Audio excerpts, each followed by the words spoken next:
नमस्कार, इस वीडियो में आपका स्वागत है। ब्लॉकचेन के बारे में जानने से पहले आइए देखते हैं ब्लॉकचेन का इतिहास क्या है।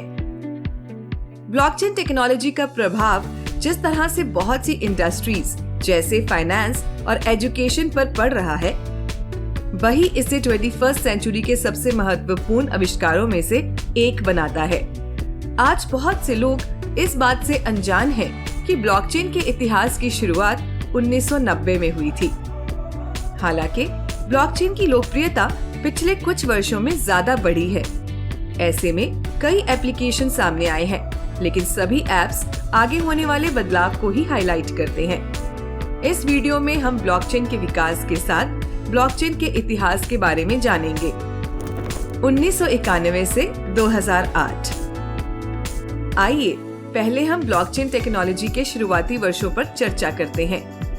सबसे पहले 1991 में रिसर्च साइंटिस्ट स्टुअर्ट हैबर और डब्ल्यू स्कॉट स्टोरनेटा ने ब्लॉकचेन को इंट्रोड्यूस किया था।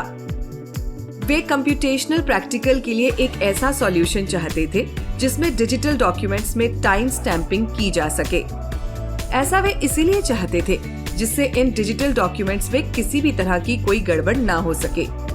इसीलिए दोनों साइंटिस्ट ने मिलकर क्रिप्टो करेंसी की मदद से एक ऐसा सिस्टम तैयार किया जिसमें टाइम स्टैम्प डॉक्यूमेंट्स को ब्लॉकचेन्स के रूप में स्टोर किया जाए। उसके बाद 1992 में मर्कल ट्रीज ने स्टुअर्ट हैबर और डब्ल्यू स्कॉट स्टोरनेटा के द्वारा डेवलप किए हुए सिस्टम का प्रयोग करके और उसके साथ कुछ नए फीचर्स को जोड़कर एक लीगल कॉर्पोरेशन की स्थापना की।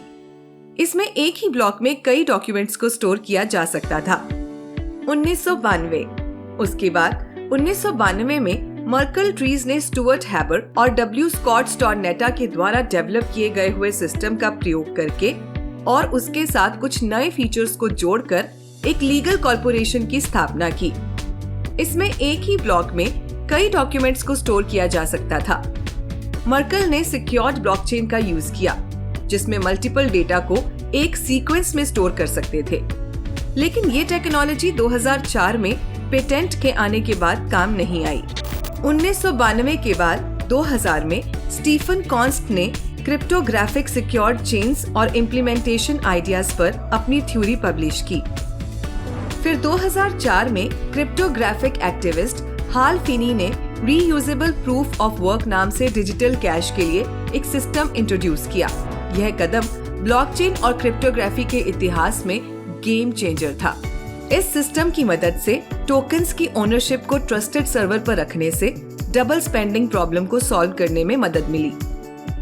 इसके बाद 2008 में सतोशी नाकामोटो ने डिस्ट्रीब्यूटेड ब्लॉकचेन के कॉन्सेप्ट को अपने व्हाइट पेपर में a peer to peer electronic cash system के नाम से लिखा। सतोशी ने मर्कल ट्री के मॉडल को मॉडिफाई किया और एक ऐसा सिस्टम बनाया जो ज्यादा सिक्योर हो और डेटा एक्सचेंज की हिस्ट्री को सिक्योर रख सके। ये network peer to peer network of time stamping को फॉलो करता था।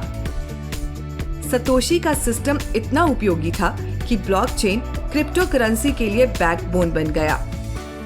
आगे जाने से पहले एक सवाल का जवाब जान लेते हैं। ब्लॉकचेन कब इन्वेंट हुआ था? हम कह सकते हैं कि ब्लॉकचेन 1991 में इन्वेंट हुआ था। सतोशी के ब्लॉकचेन के लिए क्या विचार थे? सतोशी ने सोचा एक ट्रस्टलेस कैश सिस्टम की जरूरत है। ऐसा सोचने का मुख्य कारण उन्होंने अपने व्हाइट पेपर में लिखा है। हालांकि ऐसा लिखा गया है कि पेमेंट सिस्टम्स के ट्रेडिशनल तरीके में बहुत सी कमियां हैं। सबसे पहले, ट्रेडिशनल पेमेंट में ज्यादा ट्रांजैक्शन इन्वॉल्व होती है। कभी कभी ट्रांजैक्शन में डिस्प्यूट हो जाने के कारण मीडिएशन कॉस्ट लग सकता है। एग्जाम्पल, जब ट्रांजैक्शन रिवर्स करना हो। दूसरा, इन पेमेंट्स के तरीकों में फ्रॉड की संभावना ज्यादा होती है। तीसरी कमी ये है कि इनमें ट्रस्टेड थर्ड पार्टी की हमेशा जरूरत होती है। बिटकॉइन व्हाइट पेपर ने एक ऐसे सिस्टम के बारे में बताया है जिसमें थर्ड पार्टी अगर कोई है, जैसे कि प्राइमरी ट्रांजैक्टिंग पार्टी के लिए एस्क्रो सर्विसेज को आसानी से इम्प्लीमेंट किया जा सकता है, कुछ कोड एक्शन का प्रयोग करके। सतोशी ने अपने paper an electronic payment system based on cryptographic proof instead of trust में डबल स्पेंडिंग की प्रॉब्लम को सॉल्व करने के बारे में बताया है। डिजिटल करेंसी का नेचर है कि बहुत ही आसान तरीके से उसका डुप्लीकेट बनाया जा सकता है और एक बार से ज्यादा बार खर्च किया जा सकता है। इसी अनसर्टेनिटी के कारण से ब्लॉकचेन टेक्नोलॉजी का एडॉप्शन मुश्किल था, पर नकामोटो के पेपर में इस प्रॉब्लम को सॉल्व किया गया। उन्होंने हर एक ट्रांजैक्शन को पहले हो चुके ट्रांजैक्शन को टेम्पर रेजिस्टेंट मैनर से लिंक कर दिया।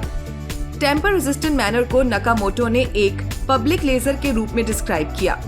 इस लेजर की मदद से नेटवर्क इलेक्ट्रॉनिक्स कॉइन जो कि यूजर पेमेंट के समय सबमिट करता है, उसकी ट्रांजैक्शन हिस्ट्री को एग्जामिन कर सकेगा और यह भी कंफर्म कर सकेगा कि कॉइन पहले खर्च नहीं हो चुका है। इससे डबल स्पेंडिंग की प्रॉब्लम खत्म हो जाएगी।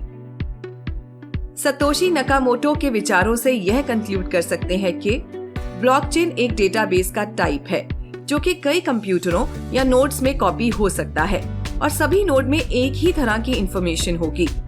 यह बहुत ही जरूरी है ब्लॉकचेन टेक्नोलॉजी की सक्सेस के लिए। इसमें जो इंफॉर्मेशन स्टोर होता है वे ब्लॉक्स के नाम से जाना जाता है। हर एक ब्लॉक में मल्टीपल ट्रांजैक्शन होती है और हर एक ट्रांजैक्शन का unique reference number time stamp होता है। एक पॉइंटर होता है जो कि पहले हो चुकी ट्रांजैक्शन को पॉइंट करता है और साथ ही साथ ट्रांजैक्शंस की इंफॉर्मेशन होती है।